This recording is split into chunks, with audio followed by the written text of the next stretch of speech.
예, 안녕하십니까. 저는 한국성급의 R&D 본부장을 하고 있는 하태범입니다.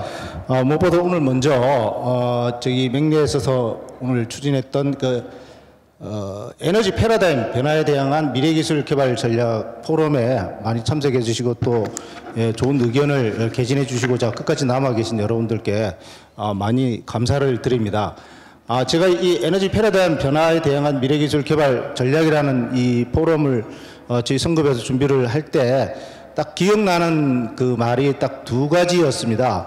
그러니까 저희 지금 이 해양 분야에 있어서 해양 선박, 뭐 해운, 조선, 기자재 이런 분야에 있어서 큰 화두는 첫 번째 화두는 친환경이라는 화두를 크게 끌고 가고 있고, 그 다음에 두 번째 큰 화두는 사실은 디지털화를 통한 자동화라는 이 4차 산업혁명 시대의 화두를 가지고서 이 두 가지 큰 축으로 가고 있다고 생각을 하고 있습니다. 그래서 오늘 그 중에서 사실은 오늘 가지고 있는 이 에너지 패러다임 변화에 대한 것은 앞에 제가 말씀드렸던 친환경 선박, 기자재, 해운, 조선 이 관련돼 가지고 한번 어떻게 갈 것인가에 대해서 앞서 네 분께서 발표를 해 주셨습니다. 주로 그 네 분께서 발표하신 것들이 처음에 청강욱 팀장과 그 다음에 우리 김병수 교수님이 한 게 주로 수소, LNG 수소 관련돼 가지고 그 다음에 발표를 해 주셨고, 그 다음에 세 번째 황 교수님께서 발표를 해 주신 게 제일 기억나는 게 전수명에 걸쳐서 초소형의 초안전의 원자력 개발을 통해서 이것을 어떻게 해양 선박에 적용할 것인가에 대해서 발표를 해 주셨고, 마지막에 우리 이재무 상무님께서 사실은 실질적으로 기업체 쪽에 일을 하시면서 실선박에 적용했던 대처연료, 즉 LNG라든지 뭐 전기추진이라든지 요 관련돼 가지고 발표를 많이 해 주셔서 되게 고맙고, 그다음에 이거를 마음속에 좀 담고 오늘 모신 이 토론자 여러분들, 그 발표자 이제 세 분을 포함해서 토론자 여러분들의 구성도 적당히 잘 된 것 같습니다. 그러니까 부산시에서 담당 과장님 오셨고, 그 다음에 해수부의 담당 사무관님, 그 다음에 산자부의 또 담당 사무관님, 그 다음에 선주, 즉 해운회사를 대표하고 있는 선주협회 이사님, 그 다음에 대우조선해양의 즉 이제 조선소 입장에서 이걸 어떻게 볼 것인가 하는 허윤 부장님, 그 다음에 기자재 쪽에서 방향을 어떻게 찾고 또 이 시각을 어떻게 볼 것인가 하는데 김성준 이사님께서 이렇게 오셔가지고 하셨는데, 먼저 사실은 아까 한 시간 넘게 걸쳐가지고 발표자의 연설은 다 들었으니까 먼저 이 토론자 분들께서 토론에 처음으로 지금 참여하고 계신 분들께서 한 분 한 분씩 돌아가시면서 혹시 오늘 발표한 내용에 대한 의문사항이라든지 아니면은 아까 말씀드린 정부가 보는 입장, 부산시가 보는 입장, 선주가 보는 입장, 조선소가 보는 입장, 기사재 그 업체에서 보는 입장을 간단하게 이렇게 말씀해 주시고, 그 다음에 플로어로 질문을 넘기는 방식으로 그렇게 한번 보도록 하겠습니다. 먼저 그러면 제 오른쪽에 계시는 정기성 과장님께 마이크를 일단 넘겨서 부산시 관점과 견해를 좀 들어보겠습니다. 예.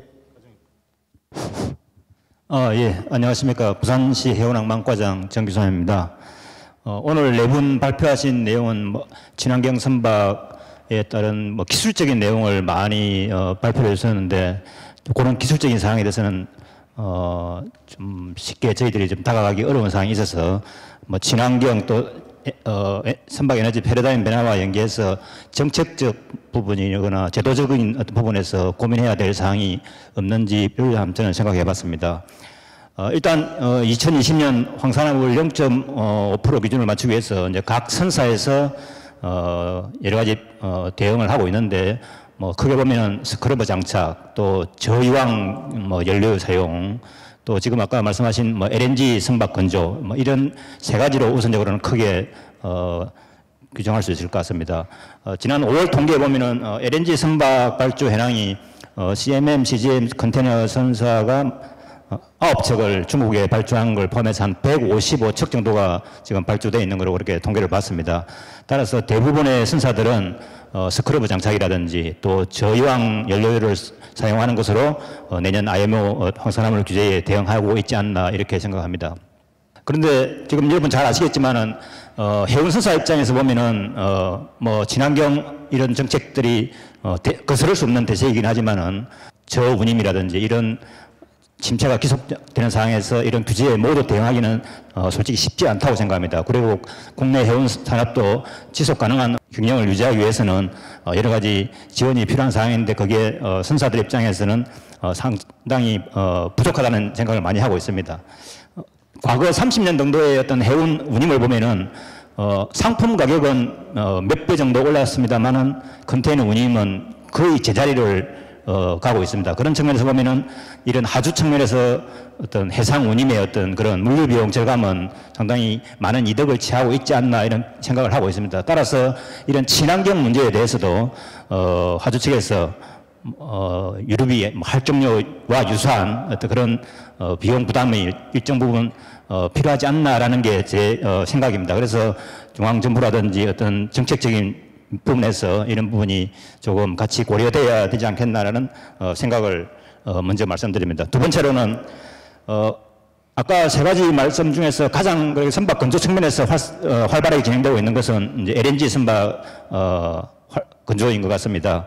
그런데 지금 국내 LNG 선박 벙커링을 위한 어떤 인프라는 아직까지 그에 따라주지 못하고 있는 상황입니다. 부산 신항의 경우에도 과거에 항만기본계획에 LNG 벙커링 기지가 반영되어 있었지만은 입지 논란으로 여러 가지 소모적인 논쟁을 벌이다가 상당한 어떤 착공 시간을 놓쳤습니다. 그래서 최근에 입지가 변경돼서 항만기본계획에 다시 이제 변경이 되었는데 고시가 되었는데 앞으로 민간 제한 사업이 들어올 경우에 또 여러 가지 행정적인 절차에 거치다 보면은 그런 착공이 상당한 시간이 또 필요할 것 같습니다. 그래서 많은 시기가 늦었던 점을 고려해서 행정 절차를 단축할 수 있는 여러 가지 방안들을 일단 고려할 수 있으면은 정부 당국에서 그런 부분을 충분히 감안해서 좀 LNG 벙커링 시설이 조기에 착수될 수 있도록 지원해 줘야 되지 않을까라는 생각을 합니다. 그리고 세 번째로 보면은 LNG 추진선이 이제 운항이 활발해지더라도 여러 가지 법적, 제도적 부분에서 보완해야 될 부분도 적지 않은 것 같습니다. 대략 저희들이 한번 찾아보니까 도시가스 사업법이라든지 항만운송 사업법 그리고 해양환경관리법, 해사안전법 여러 법률에서 이런 벙커링 LNG 공급 선박에 대한 이런 규정이 아직까지는 좀 보완돼야 될 사항이 많은 것 같습니다. 그런 부분에서도 법적 괴리가 생기지 않도록 준비를 철저히 해 나가야 될 것 같습니다.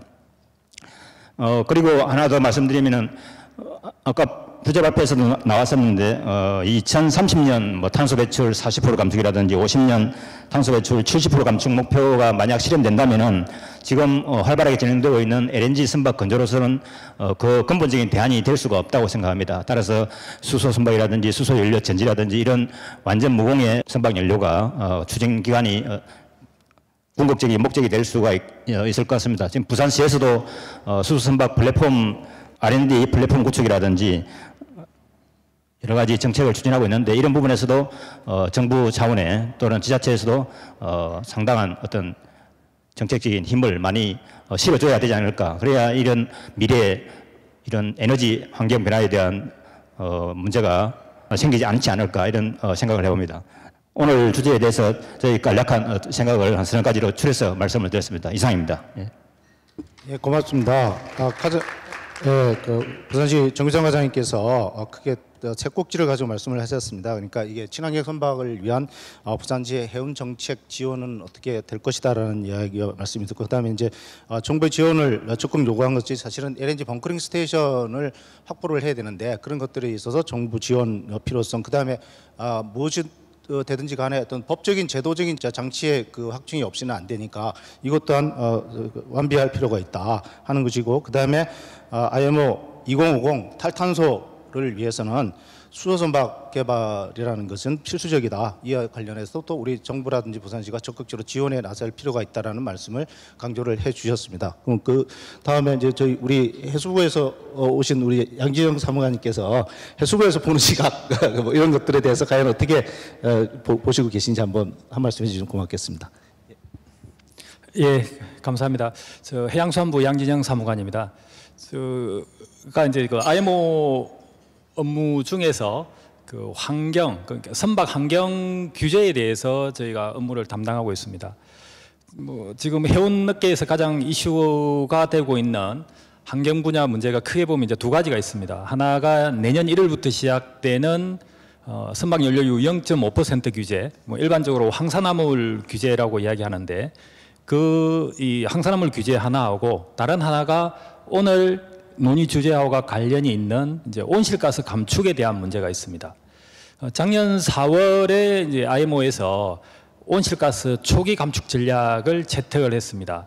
여기 보면 크게 이제 또 두 가지로 볼 수 있는데 하나가 운송 물량에 대한 에너지 효율이 되겠습니다. 그러니까 화물 1톤을 1마일 운송하는데 얼마만한 에너지가 소비되느냐. 뭐 쉽게 말씀드리면 우리 자동차 연비와 비슷한 개념이 되겠고, 그래서 이 개념에서 본다면 2030년까지는 2008년 대비해서 40%, 2050년까지는 70%를 감축해야 되는 목표가 설정이 되어 있고요.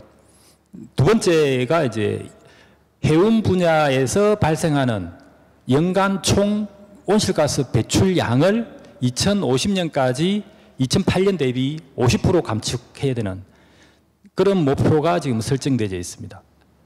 그 다음에 이제 이런 것을 좀 더 효율적으로 이행을 하고 점검하기 위한 제도로서 총톤수 5,000톤 이상 선박 같은 경우에는 금년부터 연간 선박 연료유 소모량을 이제 보고를 해야 되고 또 검증을 받아야 되는 제도가 도입돼서 운영이 됩니다. 이러한 이제 제도 환경 변화에 따라서 이제 저희 해양수산부에서 이제 추진하고 있는 그 정책들을 좀 소개해 드리고자 합니다. 첫 번째 보면 노후 선박들을 고효율 에너지 선박으로 이제 전환할 때 그 보조금을 지급해 주는 게 있는데 작년 같은 경우에 한 268억, 금년에는 113억을 지원을 했고요.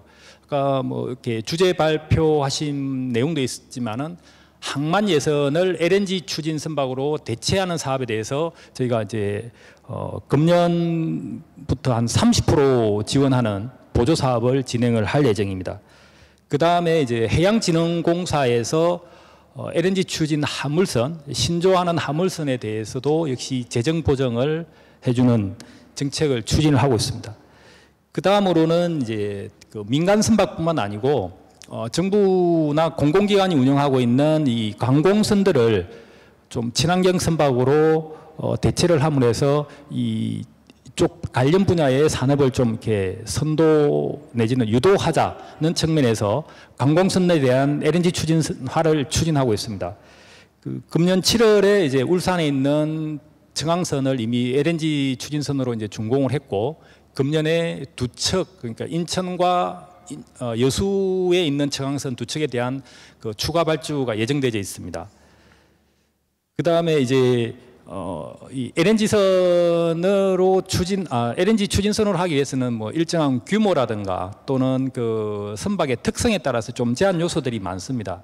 그래서 이렇게 LNG화가 되기 어려운 선박들에 대해서는 미세먼지 그 저감 장치를 장착을 해서 미세먼지를 저감하는 그런 정책을 추진할 계획으로 되어 있습니다. 그 다음으로는 이제 우리 아까 정규상 과장님께서도 언급하셨던 이런 그 선박이 LNG화 되면서 그 연료를 공급하기에는 벙커링 시설이 중요하기 때문에 이러한 벙커링 인프라를 구축하기 위한 작업들을 지금 하고 있고요. 그 다음에 12개 전국 거점 항만의 16개 선석에 대해서 육상 전원 공급 장치, 그러니까 선박이 정박 중에 본선 발전기를 사용하지 않고 육상 전기를 함으로써 선박에서 발생하는 미세먼지를 줄이고자 하는 이 사업을 진행을 하고 있습니다. 그 다음으로는 이게 여러 가지 이제 그 국내 기술, 기자재 부분에 대한 이렇게 기술 발전을 위한 R&D 사업들을 좀 추진을 하고 있고요. 그 중에 이제 하나로서 저희가 내년부터 수소 추진 또는 운송 선박에 대한 안전기술 개발에 대해서 예산을 지금 제출을 했고 아마 별 문제 없이 통과되지면 내년부터 이 R&D가 시작이 되질 겁니다. 그 외에도 이제 작년에 통과한 친환경 선박법에 대한 하위 법령, 이 세부 규정들을 지금 만들어서 내년부터 시행을 하려고 하고 있고요. 그 다음에 그 전기 추진 선박의 검사 기준이라든가 그 온실가스 감축 로드맵을 지금 수립을 하고 있습니다. 방금 이제 말씀드렸던 이런 부분들은 우리가 국내적으로 추진하는 사항들이고, 그 IMO의 온실가스 목표를 맞추기 위해서는 이제 국제 협력도 상당히 중요한 과제로서 등장해주고 있습니다. 그 주제 발표에서 이제 부산대 김병수 교수님께서 한 40년 내지 45년경 정도 되면 수소 추진 선박의 상용화가 이제 시작될 것이라고 이제 예측을 하셨는데, 일부 이제 유럽 쪽이나 뭐 저희 정부도 마찬가지입니다만은 온실가스 감축 목표 중에서 아까 제가 언급드렸던 첫 번째 그 타겟인 그 에너지 효율 부분 개선을 하고자 할 경우, 즉 2030년도까지 2008년 대비 40% 감축을 하려고 하면 2030년대에 발주되는 2030년도의 신조선들은 기존의 화석연료, 즉 LNG까지 포함해서 이것 가지고는 달성이 어렵기 때문에 대체 연료인 수소나 암모니아 뭐 이런 등의 신에너지로서 추진이 되어야 된다 하는 게 일반적인 그 공감대라고 보실 수 있습니다. 이러한 측면에서 무탄소 선박 연대라는 게 이제 출범이 되졌고, 그 저희 정부도 여기에 지금 그 가입을 참여를 하고 있습니다. 그래서 여기에는 이제 그 뭐 금융뿐만 아니고 보험, 그다음에 뭐 성급, 하주, 여러 그 우리 해운에 관계되는다는 여러 산업 분야에서 대부분 다 참여를 하고 있습니다. 지금 한 70개 이상의 뭐 세계적인 유수 기업들이 참여를 하고 있고, 우리나라를 비롯해서 뭐 11개 이상의 정부들이 지원을 하고 있는 상황입니다. 그래서 이러한 이제 어떤 큰 흐름이 있다는 것을 말씀드리고자 합니다. 이상입니다. 감사합니다. 예, 해수부 양정희 사무관님께서 역시 그러니까 선박 배기가스 환경 관련 규제를 담당하고 있는 부서의 대표로서 말씀을 해주셨는데, 그 중에서 눈에 들어오는 것이 그러니까 정부가 보조금 사업 지급하는 게 노후 선박에서 고열 에너지 선박 전환할 때 보조금 지급, 항만 예산에서 LNG 추진 예산으로 바꿀 때 보조금 지급, LNG 연료 추진선에 대한 재정 보증, 뭐 그 외에 여러 가지, 그 다음에 정부가 하고 있는, 해수부가 시행하고 있는 미세먼지 저감 장치라든지, 그 다음에 뭐 수소 추진 선박에 대한 안전기술 개발이라든지 국제 추진 선박 기술 개발에 대해서 소개를 해주셨고요. 마지막으로 이제 강조하신 게 어차피 이런 국제적인 협력 관계도 굉장히 중요해서 정부가 지금 적극적으로 국제적인 무탄소 선박 연대에도 적극 참여해서 기여를 하고 또 우리나라에도 도움이 되고자 하는 노력을 하고 있다는 말씀을 해주셨습니다. 그러면 이제 그 옆에 이번에 산자부 사무관님 말씀을 해주시면 고맙겠습니다. 산업통상자원부 조선해양플랜트과 김성철 사무관입니다. 오늘 정말 그 조선산업과 그 해운산업 이렇게 같이 모여서 머리를 맞대고 미래 해양 산업에 대해서 논의하는 자리를 마련하게 돼서 정말 감사를 드리고요. 이 행사를 준비하신 선급과 부산시에 감사드리겠습니다. 제가 이제 맡고 있는 분야는 친환경 선박을 제가 맡고 있는 상황이고요. 저희 부는 지난 11월에 조선산업 활력 제고 방안을 만들었고, 올해 4월에 이것에 대한 보완 대책을 만들어서 친환경 체계 전환에 있어서 이 시장 창출과 기술 개발을 지원하기로 한 바 있습니다. 아까 말씀하신 바대로 환경친환경 선박법이 작년 말에 제정이 되었고, 이제 지금 그 합의 법령, 그 대통령령과 그 시행규칙을 지금 만들고 있는 상황인데요. 거기에서도 이제 역할이 나눠집니다. 그래서 환경친환경 선박의 개발에 관한 사안은 이제 산업부가 총괄을 하고, 친환경 선박의 보급에 관한 부분은 해수부가 총괄을 하게 되고요. 앞으로 내년부터 이제 앞으로 5년 동안의 중장기 기본 계획을 세우게 되고, 각 부서가 각 부처가 각각 1년짜리 시행 계획을 세우게 됩니다. 그래서 이 법적으로 정해져 있는 그 중장기 계획과 1년 단위 계획을 만들어서 이 친환경 선박으로 전환이 점점 더 체계적으로 진행될 수 있는 여건이 마련된 것으로 생각을 하고 있고요. 아까 뭐 법령 제정 문제도 말씀하셨는데, 저희 부에서도 LNG 가스 사업이 좀 원활하게 이루어질 수 있도록 도시가스 사업법 개정도 추진 중에 있습니다. 그리고 벙커링 인프라가 구축이 시급하다는 말씀도 하셨는데요. 저희가 지금 현재 가스공사에서 제주 LNG 2호선이 이제 제주 운반선 겸용으로 벙커링을 이제 내년 초부터 아마 시작을 하게 될 것으로 지금 예상을 하고 있고요. 올해 말에 인도가 돼서. 그리고 내년 예산으로 지금 LNG 벙커링 전용 선박을 하는 것을 정부안으로 국회에 제출을 했고 지금 정부 국회에서 심의를 받고 있는 상황입니다. 그래서 LNG 벙커링을 위해서도 산업부와 해수부가 협조를 해서 열심히 노력하고 있다는 말씀을 드리고요. 해수부에서도 부산, 울산 등 LNG 벙커링 터미널 도입을 위해서 지금 신항만 계획 등을 마련해서 추진하고 있는 상황입니다. 네, 그리고 오늘 발표된 내용들하고 연구개발 관련된 내용들을 말씀드리면 저희가 지금 뭐 LNG나 이런 부분에 대한 그 연구 개발도 많이 지원하고 있지만 앞으로 50년에 이제 98년 대신 온실가스 배출을 50%로 낮추기 위해서는 LNG 추진 선박이 뭐 향후 40년 동안 2030년 40년까지 어느 정도는 이 대응할 수 있는 체계가 될 것이지만 수소 추진 선박 등 무탄소 선박 개발이 반드시 필요한 상황입니다. 그래서 아까 수소에너지 발표해 주신 김영수 교수님이 하고 계신 친환경 수소 선박 R&D 플랫폼 구축 사업을 이제 올해 킥오프를 해서 추진하고 있는 상황이고요. 일단 뭐 인프라 구축에 많은 도움이 되고 앞으로도 더 도움이 될 수 있는 그런 기초적인 연구가 될 거로 보고 있습니다.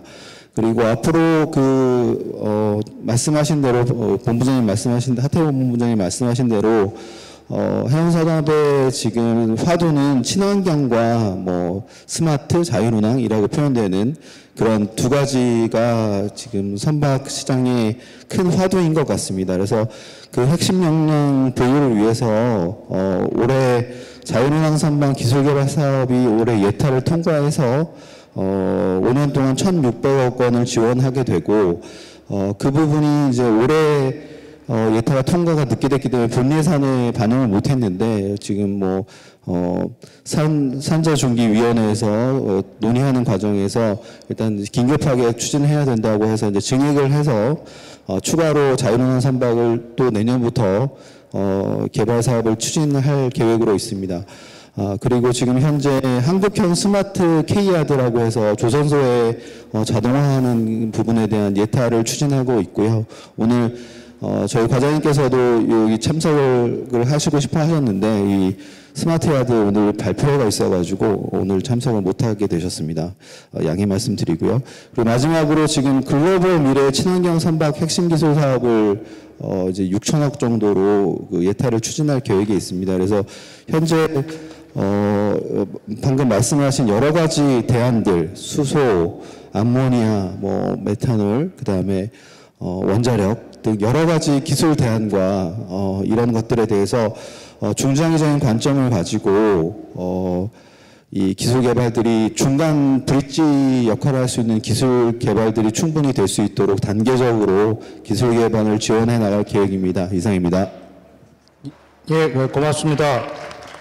역시 산자부의 조선해양기자재 산업 육성을 담당하고 있는 부서로서 지금 말씀을 잘하셨습니다. 그러니까 친환경 선박 기술 전환을 위해서 법적 제도적 준비를 잘 하고 있다는 말씀과 그 다음에 LNG 벙커링 전용 선박 건조 예정이시라는 말씀하고 그다음에 기술 개발의 관점에서 수소 추진 선박에 대한 기술 개발, 그다음에 자율운항 선박에 대한 기술 개발, 한국형 스마트 야드의 기술 개발, 그다음에 글로벌 미래 친환경 선박 핵심 기술 개발 사업 등을 중장기적인 그리고 단기적인 계획을 가지고서 실행을 하고 있다는 말씀을 해주셨습니다. 예, 그다음에 그러면 여기 우리 해운에서 관점에서 선주협회 이철중 이사님께서 말씀을 좀 해주시겠습니까? 네. 안녕하십니까. 저는 한국선주협회 이철중입니다. 저희는 오늘 이거 하면서 이제 처음에 이제 토론에 대한 이제 이 초록을 제출해달라 해서 고민을 했었는데요.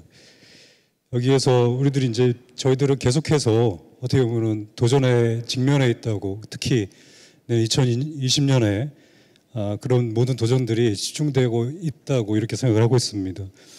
지금 볼륨의 시대, 성장의 시대에서 어떻게 보면 친환경, 저성장, 그다음에 환경 규제까지 지금 뭐 사업비도 계속해서 늘어나야 되는 시점이고 기술 집약으로 인해 가지고 결국은 지금은 이제 대규모 금융의 시대 또는 시스템의 시대라고 이제 할 수 있을 것 같습니다.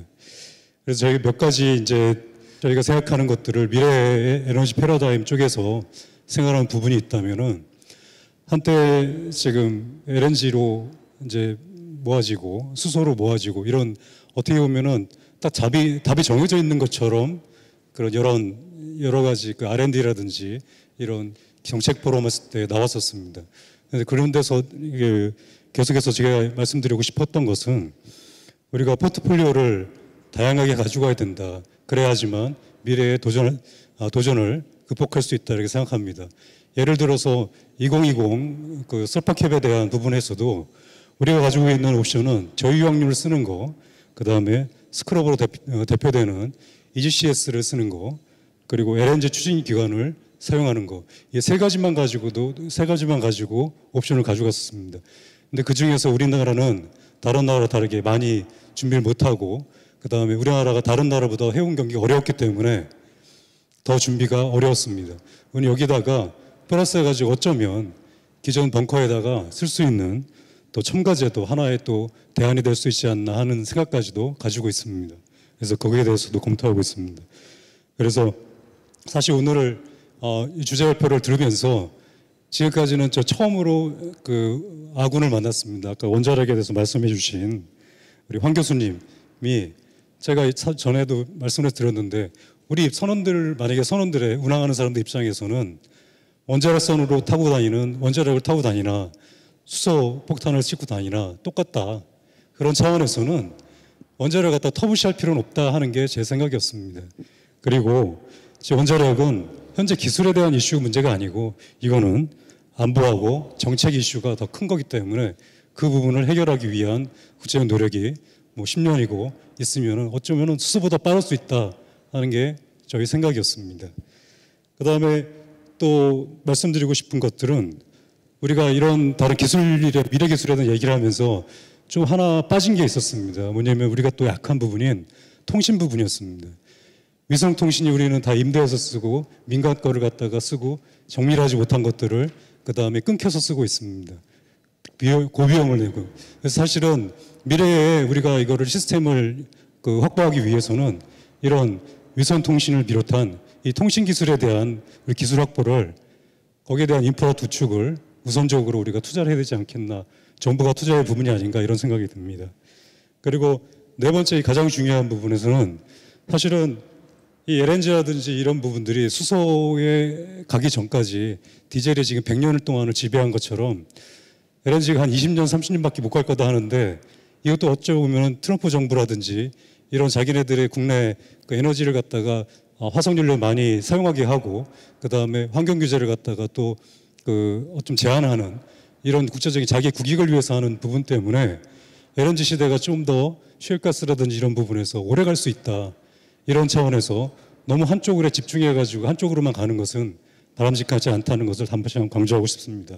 따라서 우리가 간다 그러면 앞으로 우리도 해운 산업들도 해운 회사들도 각자 회사에 맞게끔 자체의 경쟁력을 가져갈 것이고 국가도 어떤 정치적인 이유라든지 또는 어떤 한 사람의 방향성 때문에 다 흘러갈 게 아니고 우리 국익 우선 실속 있게 우리나라의 지금 강점은 무엇인지 그것부터 발굴하고 현재 기술에서 출발해서 미래 기술을 갖다가 로열티라든지 이런 부분까지 준비하는 이런 실속 있는 국익 우선의 정책들이 이어졌으면 하는 게 제 바람입니다. 이상입니다. 예, 고맙습니다. 선주 쪽을 대표해서 이렇게 보는 시각 쪽에서 아주 심플하게 결론을 주신 것 같습니다. 그러니까 우리가 친환경 대체 에너지를 고려할 때 너무 한 가지에만 치우치지 말고 LNG, 수소, 원자력 뭐 여러 가지들의 기타 친환경 에너지까지 포트폴리오를 다양하게 가져가고 그것들에 대한 장단점을 서로 분석하고 해서 여러 가지 다양한 선택권을 가지고 갈 수 있으면 좋겠다라는 말씀을 하셨습니다. 지금 발표자 중에서 우리 황일순 교수님께서 3시에 나가셔야 돼서 혹시 플로어에서 정의성 과장님이나 황일순 교수님한테 혹시 플로어에서 질문할 것들이나 아니면 여기 토론대 중에서도 질문할 것들이 있으시면 간단하게 하나 해주시면 고맙겠습니다. 예, 부산 테크노파크에 있는 최우경이라고 합니다. 황일순 교수님한테 질문을 올리도록 하겠습니다. 지금 뭐 정부의 정책 방향으로는 좀 다를 수는 있겠지만 손 놓고 있을 수는 없으니까 지금이라도 소형 원자로를 만드는데 개발해야 될 필요성이 있는 부분이 있다면은 기관의 입장에서 움직일 수 있는 어떤 일이 없을까 하고 여쭙고 싶습니다. 왜냐니까 그 저번 정부 때도 원자력 관련 그 기관이나 그 회사에 업무 문의를 하며 거의 노코멘트가 대부분이었었습니다. 굉장히 장벽이 많았다는 이야기인 것 같습니다. 어느 한 군데 전화해서 물어보가 같이 한번 업무를 협력해서 새로운 걸 만들어 보자라고 제안을 하면요, 거의 노 대답이 대부분이었거든요. 그래서 지금이라도 뭔가 소형 원자로를 만드는 데 필요한 기본적인 기계 개발이는 부분이 필요한 게 있다면은 한 교수님이 한 말씀 해주시면은 어떨까 하고 여쭙니다. 예, 좋은 질문 감사합니다. 우선 이 원자력 개발은 장기간이 걸리기 때문에 정책적으로 연속이 되지 않으면 이게 성공할 수가 없습니다. 다행스럽게 이번 정부에서 탈원전을 하지만 청와대에 있는 북방경제위원회에서 러시아와의 윈윈을 위해서 원자력 쇠빙선이 우리 기술이 더 좋은 게 있으면 개발하자 하는 권고를 과기부로 낸 걸로 알고 있습니다. 그것이 토시가 돼서 이제 저희가 시작을 할 수 있게 됐는데 앞으로 중국이 대거 원자력 쇠빙선에 진출을 하고 우리가 예상하는 대로 러시아와의 협력이 강화된다면은 이 분야의 동력은 정권에 관계없이 추진될 수 있다 이렇게 봅니다. 그래서 쇠빙선이 워낙 비싸기 때문에 여기에서 성공을 하면은 그 다음에는 가격을 다운시켜서 일반 해양 쪽으로 충분히 나갈 수 있다. 저는 그렇게 보고 있습니다. 그런 답변이 되셨는지 모르겠습니다. 교수님 혹시 뭐 또 다른 말씀하실 거 있으면 이제. 네, 지금 원자력이 그 사이에 너무 대형 원전에만 치중해 왔기 때문에 그리고 땅 위에 있었기 때문에 후쿠시마도 만약 바닷물을 일찍 넣었더라면 이것이 문제가 되지 않았습니다. 그런데 해양 원전은 항상 바닷물이 쌓여 있으니까 그런 리스크를 완전히 제거할 수 있으니까 앞으로 저는 기술적으로도 그렇고 마켓 상황에서 성공 가능성이 있는 그런 분야니까 우리나라가 그 최강의 조선 산업이 지금 계속 발전해 나가야 되므로 이 기회를 한번 눈여겨봐 주십사 하는 부탁을 드리고 있습니다. 네, 교수님 고맙습니다. 또 이제 두 분의 토론자가 더 남아 있습니다. 그래서 이제 조선소 입장에서 과연 이 에너지 패러다임 변화를 어떻게 쳐다보고 있으며 어떻게 대응을 할 것인지 뭐 이런 관점에서 우리 대우조선해양의 허윤 부장님께서 시각을 한번 말씀해 주시면 고맙겠습니다. 예, 감사합니다. 저는 대우조선해양에 근무하는 허윤이라고 합니다. 회사에서 기술 전략을 담당을 하고 있고요. 제가 해운이나 조선 관련 세미나, 포럼 등에 이제 종종 참석을 하는데 오늘처럼 굉장히 그 미래지향적인 내용을 다루는 포럼은 많이 없었던 것 같습니다. 특별하게 학술 활동을 하는 학회가 아닌 이상 이렇게 원자력이라든지 수소연료 추진 등에 대해서 심도 있게 논의하는 자리, 각 기관장님들도 다 모이셔서 이렇게 정책 토론하는 자리는 많이 없었던 것 같은데 굉장히 좋았고요. 조선소 입장에서 보면은 그렇습니다. 그 연구 차원에서는 수소 관련된 연구, 그다음에 원자력 관련된 연구도 일부 하고 있고 그 기타 그 친환경 연료에 관련된 연구를 하고 있지만 현장에서 느끼기에는 사실 지금 선주들이 인콰이어리를 내는 거에 LNG 연료 추진은 옵션입니다. 아직까지.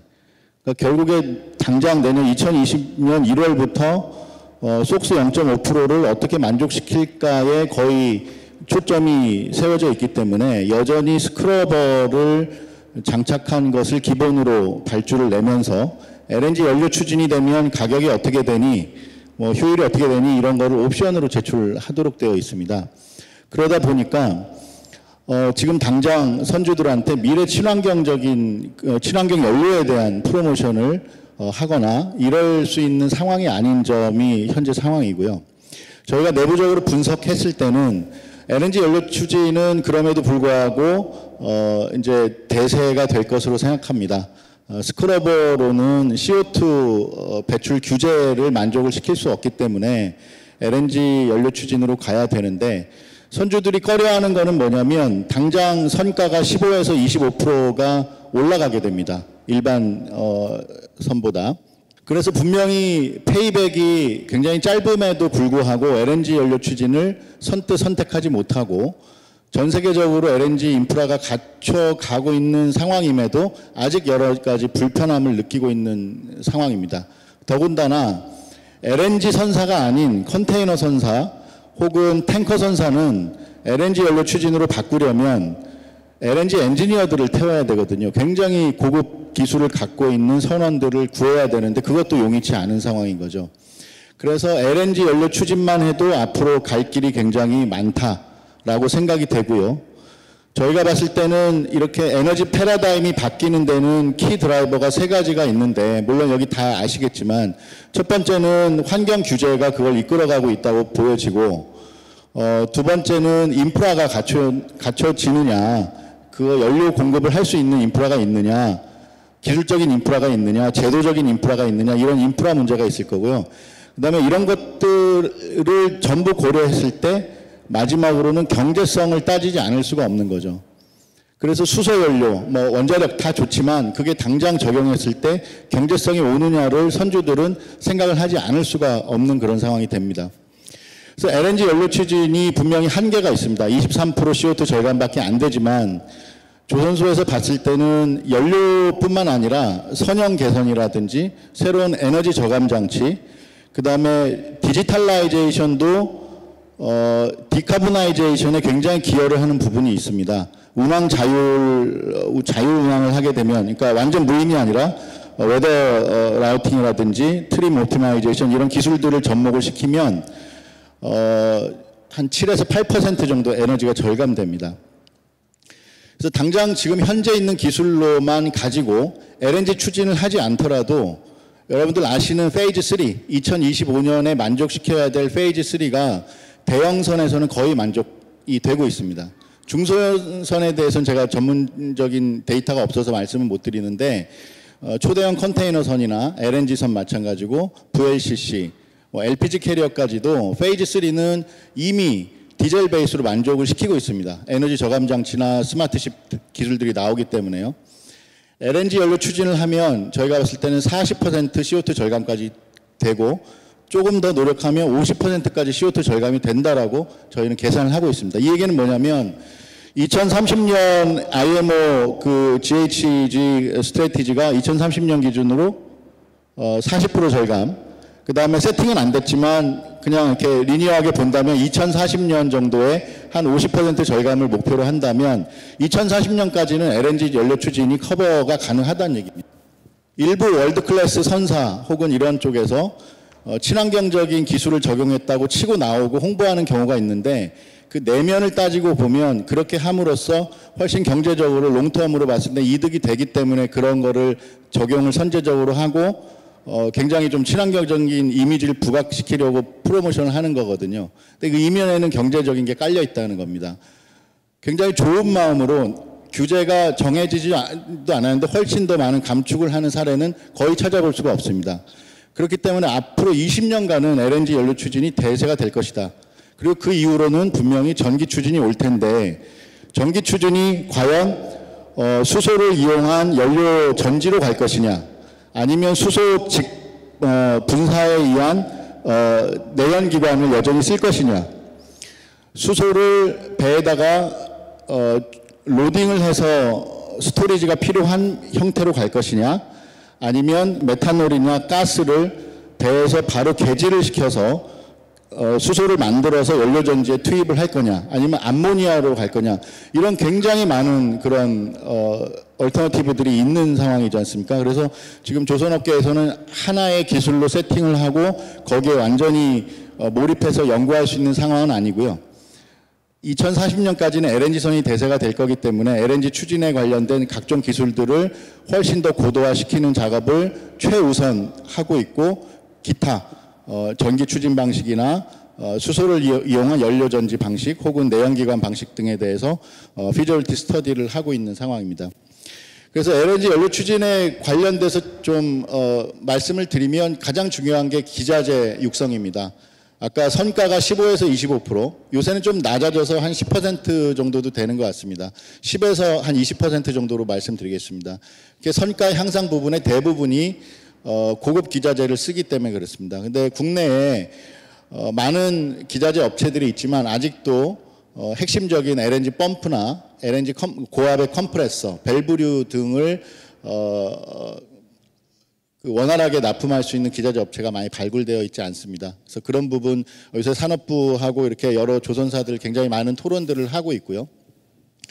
그 다음에 이제 예타를 통과한 그런 굵직굵직한 국제과제들이 나오고 있습니다. 그래서 그런 게 그전보다는 굉장히 시스테매틱하게 예타 통과하고 뭔가 실제적인 가치를 창조하기 위한 과제로 엮여가고 있는 모습을 보면서 굉장히 그전보다 발전했다고 느껴지는데요. 최종 타겟으로 해야 될 거는 정말 쓸만한 그 기자재 제품이 나와야 됩니다.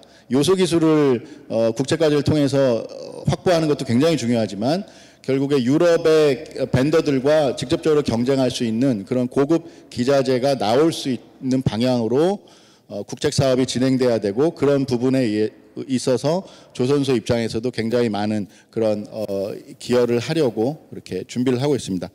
이상 말씀 마치겠습니다. 예, 허 부장님 대단히 감사합니다. 역시 조선소에서 오래 근무한 조선 전문가답게 지금과 앞으로의 가까운 미래와 더 미래에 대해서 필요한 기술들에 대해서 식별을 하고, 그다음에 그것이 LNG가 2040년까지는 대세일 것이다라는 것도 하고, 거기에 따른 기술 개발 여지는 아직 더 많이 필요로 한다라는 도 말씀을 해주셨고, 그 다음에는 전기 추진이나 수소 쪽으로 갈 것이다라고 하는 것들에 대해서 정리를 간단하게 해주시면서 아까 우리 김병수 교수님께서 발표했듯이 맨 마지막에 발표했듯이 기자재가 굉장히 중요할 것이다 라는 것에 대해서 강조점을 해주셨습니다. 그래서 마지막으로 진짜 그래서 기자가 제일 중요한 기자재 그 기자재 업계 시각에서 볼 수 있는 그런 김성준 이사님께서 이러한 에너지 패러다임 변화에 따른 기자재 업계는 과연 무엇을 어떻게 준비하고 또 어떻게 갈 것인가 하는 것들에 대해서 간단히 말씀을 해주시면 고맙겠습니다. 예, 기자재 대령했습니다. 예, 기자재 업계를 대변하고 있는 한국 조선해양 기자재 공업협동조합의 김성준입니다. 오늘 제가 와서 느낀 점은 기자재가 LNG가 열리니까 상당히 대우를 받는구나, 중요성이 더 부각되는구나, 이런 느낌들을 많이 받았습니다. 여러 우리 전문가들께서 이렇게 좋은 말씀 많이 해주시고 저도 많은 것들 이미 알고 있는 것들 그리고 새롭게 배운 것들이 많았는데요. 핵심은 우리 선주의 마음이 어디에 있느냐가 중요한 것 같습니다. 선주가 아무리 좋은 제도와 아무리 좋은 환경 속에서 새로운 것들을 만들고 싶어도 그들도 기업을 하는 분들이기 때문에 우리 허 부장님 말씀대로 얼마만큼 성과를 이렇게 줄여주느냐에 따라서 채택할 수 있느냐 없느냐가 좌우된다고 생각합니다. 그런 면에서 우리 기자재 분야에 아까 말씀해 주신 극좀 펌프 분야들이 상당히 지금 국산화가 안 되어 있고 그런 부분들이 앞으로 국산화해야 될 대상으로 지금 들어가 있습니다. 그래서 지금 뭐 일각에서는 조금 있으면 수소 열릴 건데 뭐 이거 국산화해서 뭐 하냐 이렇게 하는 분들이 계세요. 그건 굉장히 오해라고 생각합니다. 지금 LNG가 이제 본격화되고 있습니다. 그리고 IMO 2020이 최근 우리 임기택 총장께서 내년 1월 1일 날 시행하는 것이 현실적으로 불가능하지 않겠냐라고 하는 그런 외국 저널과의 인터뷰가 있었습니다. 아시겠지만 그래서 조금 이것도 또 딜레이가 되지 않느냐라는 어떤 그런 생각들이 지배적입니다. 그래서 앞으로도 LNG의 우리한테 기회가 굉장히 많이 있다. 기자재 업계는 그렇게 생각을 하고 있고요. 특별히 저희들은 기자재 업계라는 것이 산업계 아닙니까? 그래서 산업부의 어떤 정책들을 많이 보고 있습니다. 최근에 뭐 제가 이 자리를 빌어서 홍보를 하자면은 우리 산업부의 윤성혁 과장께서 팟캐스트에도 출연을 하셔가지고 상당히 90분 동안 정말 나중에 한번 들어보시면 많은 도움이 될 건데요. 정부에서 어떻게 준비하고 있고 어떤 것들을 지원하고 있는가를 잘 해놨습니다. 근데 저희들도 그걸 볼 때 기자재 업계들이 거기서 산업부에서 이제 지원하고자 하는 것들이 우리에게 어떻게 주어질 것인가를 갖다 기대하고 있습니다. 특별히 아까 말씀 주신 바대로 자율운항 선박과 그리고 스마트 야드를 갖다가 포함한 지금 글로벌 미래 친환경 선박 핵심 기술 개발 사업이 곧 이제 본격적으로 우리에게 피부로 와닿을 겁니다. 이제 거기에 이제 말씀 주신 펌프라든지 밸브라든지 컴프레셔라든지 이런 큰 어떤 의미를 가지고 있는 어떤 기자재들이 국산화 될 것입니다. 근데 제가 걱정되는 것은 이런 국산화가 기존 R&D하고 좀 틀리게 비용이 굉장히 많이 들어갑니다. 100억 단위 이렇게 들어갑니다. 그래서 우리 기자재 업계가 중견기업이고 중소기업인데 큰 비용을 갖다 댈 수가 없는 그런 현실입니다. 중견기업마저도 100억을 대기는 힘들지 않습니까? 그래서 그런 부분들에 있어서 정부에서 또 보다 많은 어떤 그 피드백이 필요할 것 같고요.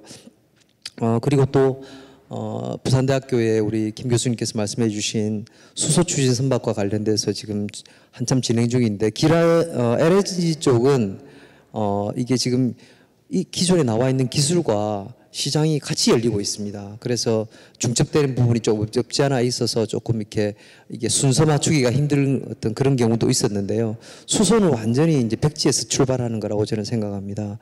그래서 수소 선박에 들어가는 기자재는 과연 어디가 하는지 저도 좀 궁금했어요. 그래서 제가 맥넷 오기 전에 제가 쭉 한 2주 정도 확인을 해보니까 역시 LNG 기자재 하는 곳이 수소 선박도 기자재를 할 수밖에 없더라고요. 결국 소재를 갖다가 어떻게 아이스 스펙을 맞출 것인지에 대한 어떤 그런 부분들에 대해서 고민을 하고 계셨고, 어쨌든 수소 선박과 관련된 새 프로젝트에 기자재 분야들이 짜임새 있게 처음부터 들어갈 수 있도록 그 장을 지금 잘 준비하고 계시다는 말씀을 들었습니다. 그래서 기자재 업계들을 많이 괴롭혀 주십시오. 많이 불러서 연구소들을 불러가지고 이것저것 시키시고 확인하시고 그렇게 스터디를 하면서 트레이닝이 되고 제품화되는 것으로 저희는 기대를 하고 있습니다. 그리고 저희들이 생각에 또 하나가 더 있는 게 경제성 하는 바람에 정부 정책이 딜레이 되는 경우들을 제가 많이 봐왔습니다. 아까 우리 산업부의 김성철 우리 사무관님께서 말씀하셨지만은 지금 현재 벙커링 선박 같은 경우도 상당히 중요한데 이게 경제성이 있느냐 없느냐를 가지고 계속해서 이야기를 한다면은 우리가 지금 골든타임을 또 놓치지 않느냐라는 생각이 들어요. 그래서 맥넷이나 이렇게 어떤 파워풀한 어떤 그런 의견들을 개진할 수 있는 집단에서는 어떤 정치권이나 이런 곳에 예산 문제 때문에 경제성 때문에 이런 어떤 산업계가 어떻게 도약할 수 있는 어떤 기회들이 딜레이 되지 않도록 힘을 모아내는 것도 굉장히 중요하다고 생각합니다. 저희 기자재 업계는 항상 이렇게 동반 성장을 꿈꾸고 있고 그것이 저희들의 어떤 하나의 캐릭터입니다. 맥넷을 오늘 보면서 제가 느낀 점이 하나가 있는데요. 항상 맥넷에 쓰여 있는 문구인데 제가 오늘 와서 새롭게 와닿았습니다.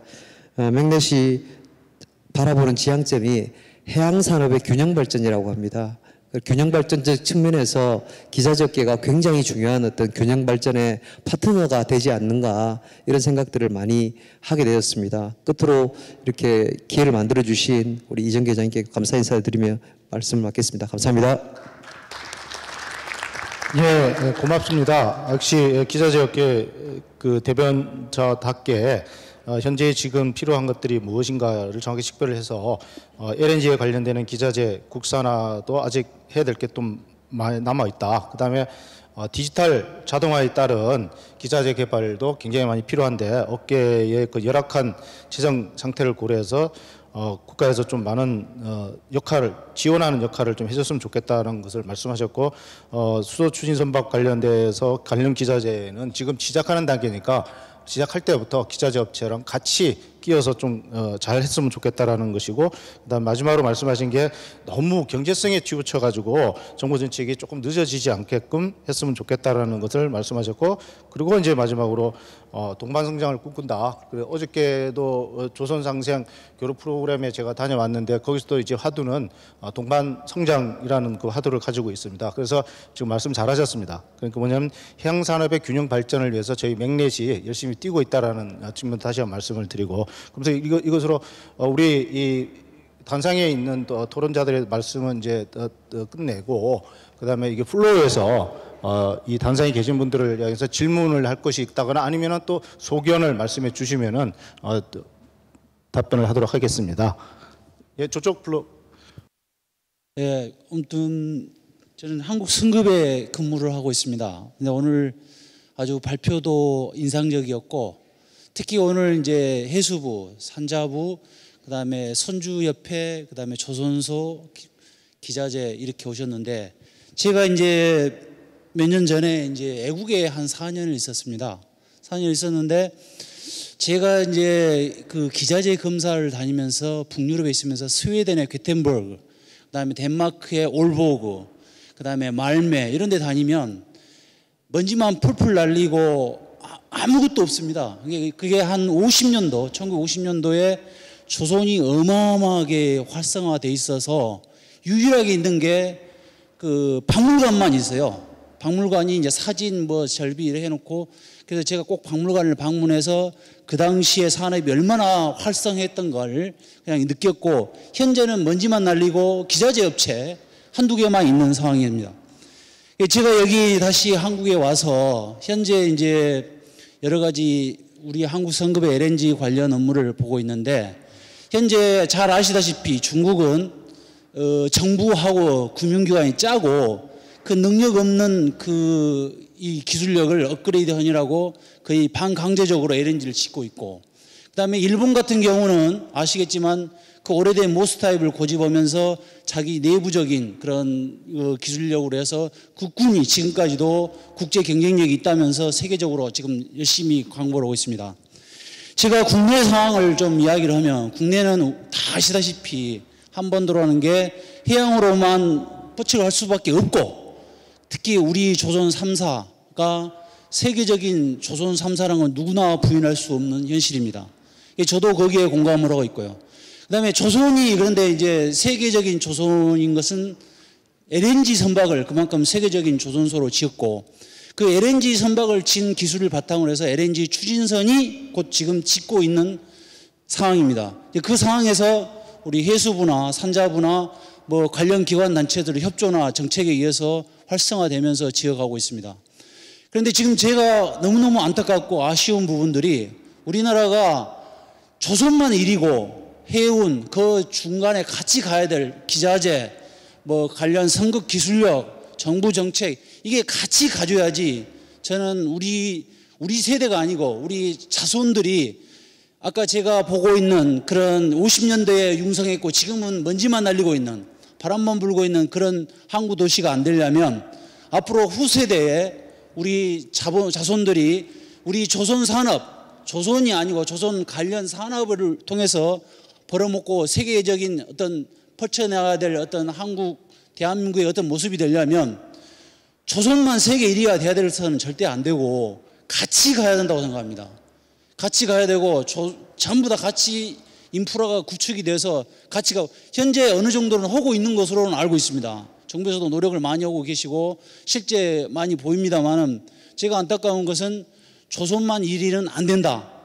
특히 너무 조선소가 이 국제화돼서 애국의 다른 뭐 여러 가지 기술력을 의지하는데, 제가 봐서는 의지할 필요 없이 충분히 세계 1위입니다.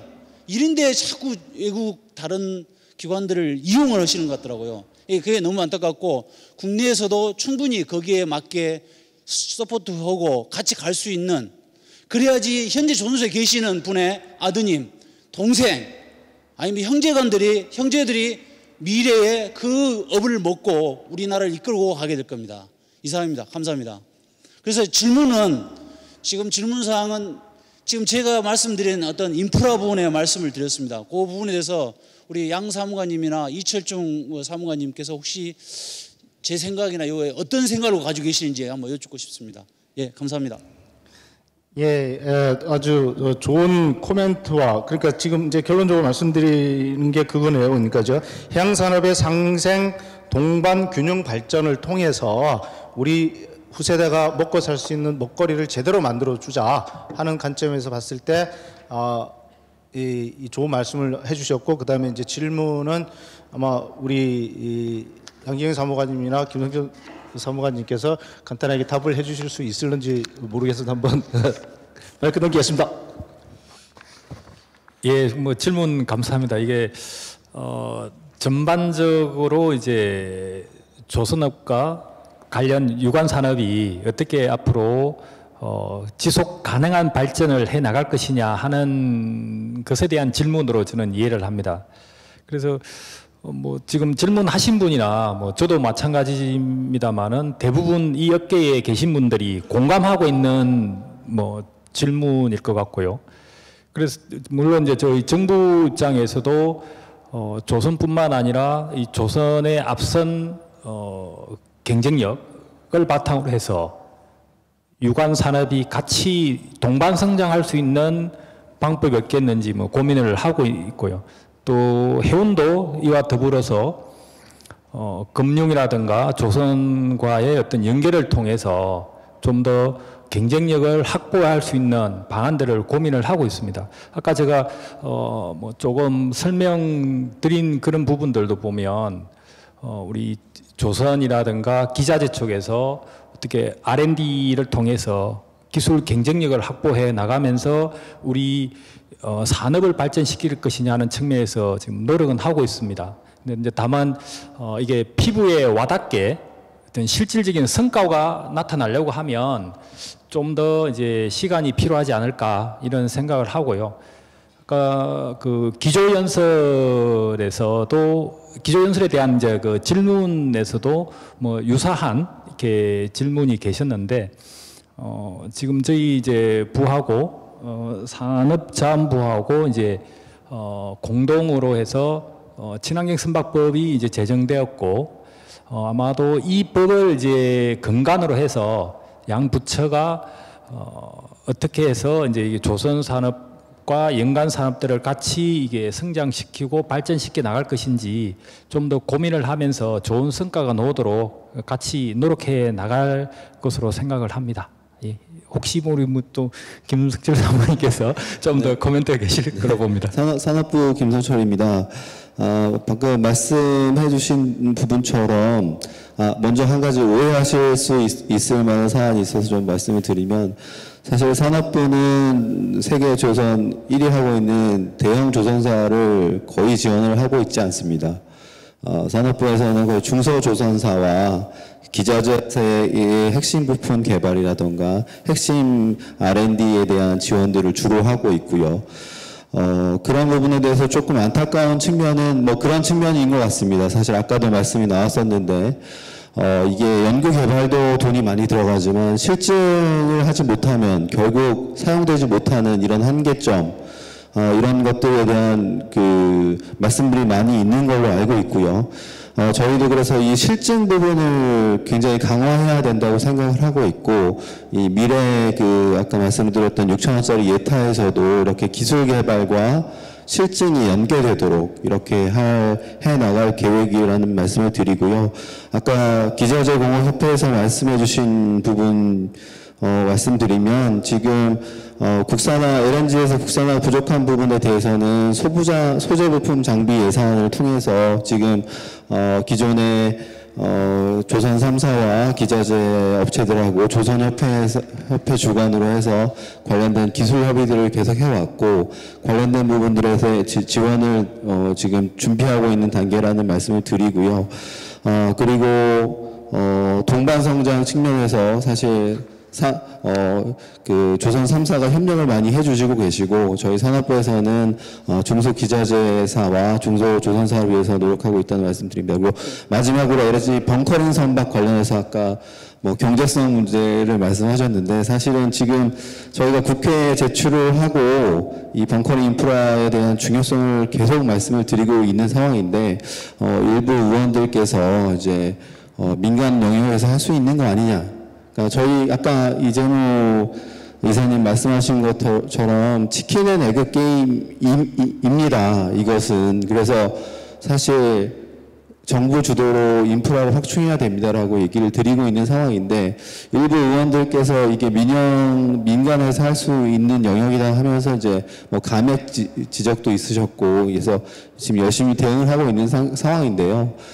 저희 인프라 구축 관련돼서 여기 계신 분들이 혹시라도 뭐 정치권 이렇게 만나게 되시거나 하시면 이게 이 어려움을 많이 말씀해 주시고, 벙커링 인프라 구축에 대해서는 사실 이 정부 차원의 지원이 절실하다는 말씀을 좀 해주시면 도움이 될 것 같습니다. 네, 감사합니다. 예, 두 사무관님께서 좋은 답변과 함께 또 코멘트 해주셨고 또 부탁도 하나 하셨습니다. 그러니까 국회 예산 딸 수 있게 혹시 뭐 아는 지인이 있으면 말 좀 잘해달라는 것도 하시면서 적극 놔두도록 하겠습니다. 혹시 플로에서 질문이 있으면 하나 정도만 더 받도록 그렇게 보겠습니다. 혹시 더 질문 있으신 분이 있겠습니까? 예. 두 번째 질문에서 죄송합니다. LNG 선박 관련해서 제가 질문을 드리고 싶습니다. 대우조선에 들어가면 사실 보안이 상당히 중력들하고 들어가도 보안이 상당히 건건마다 넘어갈 때 보안이 상당히 심하더라고요. 저는 한때 부산에 선박 수리 산업을 좀 키워보려고 5만 톤 이상입니다. 나름대로 되게 노력을 했던 적이 있었는데요. 우리 자랑스러운 LNG 기술이 완성이 되면은 5만 톤 이상을 1년간 서비스 수리를 해야 되는 걸로 알고 있습니다. 그때 도면이 유출이 된다는 이야기를 듣고 있는데, 그런 문제는 국내에서 5만 톤 이상을 댈 공간이 없으니까, 선박 수리를 할 데가 없으니까 전부 중국이나 싱가포르 나가는 걸로 알고 있습니다. 그러면은 선박 수리는 도면이 없으면 불가능한 걸로 알고 있습니다. 그럼 LNG 선박 도면 그대로 나가지 않습니까 하는 걱정이 되는데, 그 부분에 대한 대책가 있습니까? 그럼 우리 허연 부장님 혹시 뭐 LNG선 가장 많이 짓건 대우조선해양에서 그런 기술 유출에 대한 것들 혹시 뭐 어떤 식으로 보완을 하고 있고 뭐 그런 것들이 혹시 아이디어가 있으십니까? 네, 대우조선의 허윤입니다. 글쎄요, 그 수리조선소의 도면이 나가는 그런 상황은 이게 당연한 선주의 권리이기 때문에 저희가 그거를 제한하기는 좀 쉽지 않아 보이고요. 말씀하신 것처럼 대형 LNG선이 수리선으로 가면 거의 중국이나 싱가포르의 캐펠이나 이런 쪽으로 들어가고 있고, 그쪽 회사들이 그런 수리선 경험을 바탕으로 LNG선 그 기술을 쌓아가고 있는 것으로 알고 있습니다. 근데 어떤 뭐 법적으로나 계약적으로 선주들한테 수리를 하지 말라고 할 수도 없고, 그 다음에 또 우리나라 수리조선이 지금 그렇게 그런 것들을 받아들일 수가 없는 상황이니까 그런 쪽도 좀 문제는 있고요. 반면에 그 외에 그 정부에서 특히 산업부에서 기술 수출에 관련된 거는 그 신고사항으로 규제를 하고 있습니다. 거기서 LNG 기술은 특별하게 신고사항으로 되어 있기 때문에 그런 쪽은 이제 통제 규제가 있는데, 지금 말씀하신 수리선 부분은 어떻게 제가 답변 드리기는 좀 힘든 상황으로 생각합니다.